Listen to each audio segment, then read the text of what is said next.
Alors si Moshe il a appris de Yaakov, ça veut dire qu'il fait quoi là-bas à Midian? Au puits. Pour faire quoi? Pour construire le nouveau peuple juif. Ben oui, puisque le premier, là, celui que j'ai vu, là, il mérite pas. Les Égyptiens, c'est pas bon non plus. Donc on va créer un nouveau truc. Le peuple de Moshe.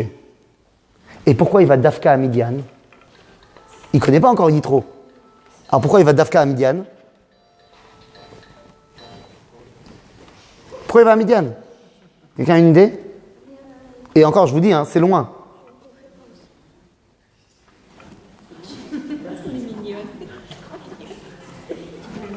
C'est papa.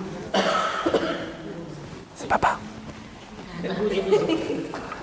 Pourquoi il va à Midian, Yarabanan? C'est loin, Midian. Qu'est-ce qu'il a été faire là-bas? Quelqu'un a une idée? Hein? Midian, c'est très au sud par rapport à l'Égypte. Soudan.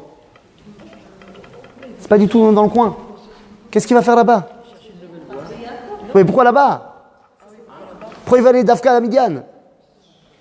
Ah, Botaï. C'est qui Midian? Qui c'est Midian? Est-ce que j'ai déjà entendu parler de ce mec? Non. Non, ça vous dit rien, Midian? Midian. Je connais bien son père à Midian. Non, bah non, Yitro, il est le prêtre de Midian. Midian lui-même, je connais bien son père. La vérité? Vous le connaissez aussi très bien. Encore la vérité? On n'arrête pas de parler de lui cette semaine. Avraham. Avraham Avinu. Vous vous rappelez qu'à la fin de sa vie, il va se marier avec Ketura et il va avoir 6 enfants. Un d'eux, il s'appelle Midian. Qu'est-ce qu'il a été chercher, Moshe? La Torah d'Avraham Avinu. Oh.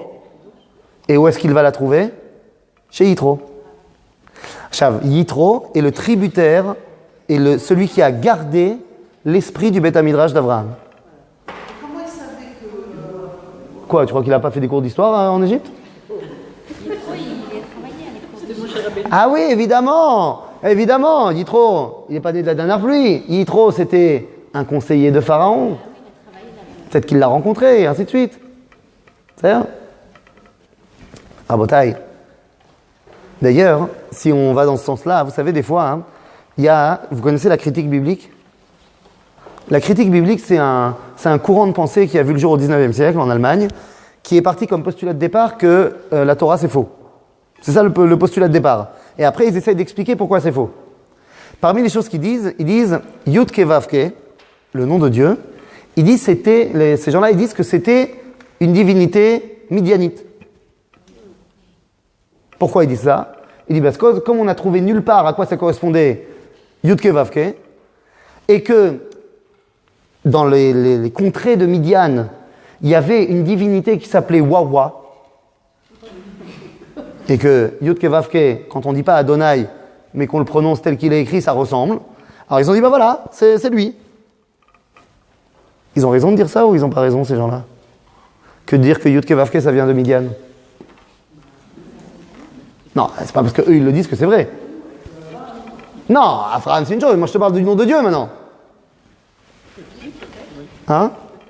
Bah, très souvent, les kofrim, qui veulent dire plein de choses, non, la Torah, ils se rendent pas compte qu'ils disent des choses très vraies. Ils savent pas juste pourquoi c'est vrai. Vous savez ce qu'il dit le Midrash? Que Yitro, il avait une super maison, tranquilloum, et il avait un jardin derrière. Toute ressemblance avec une autre histoire que vous connaissez, pareil, fortuit à involontaire. Dans le jardin, il y avait une grosse pierre, qui ressemblait à une enclume. Et dedans, il y avait une épée. Enfin, c'était un bâton. Et il y avait marqué des trucs bizarres sur l'épée, le bâton. Et tous les princes de la région, parce que Yitro, il a dit, celui qui arrive à sortir l'épée, enfin le bâton de l'enclume, enfin de la pierre, je lui donne ma fille. Alors tous les princes de la région, ils sont venus, ils ont essayé, personne n'a réussi à sortir. Moshe, il est arrivé. Il n'a même pas eu besoin, le rocher, il s'est ouvert direct. Et il l'a pris. Et il a découvert qu'il y avait marqué quoi sur le bâton? Yud Ke Vav Ke. Donc ils ont raison de dire que Yud Ke Vav Ke, ça vient de Midian. Oui, mais ça vient pas de Midian en vrai. Ça vient de Midian qu'il a récupéré de Avraham. Pas shoot. Mais qui sont Moshe, il va là-bas pour créer un autre peuple juif. Mais attendez, c'est bien beau le chidouche, ça vient d'Avraham, mais c'est pas bien. Moshe, il veut nous remplacer. Et il va bosser chez Yitro pendant combien de temps?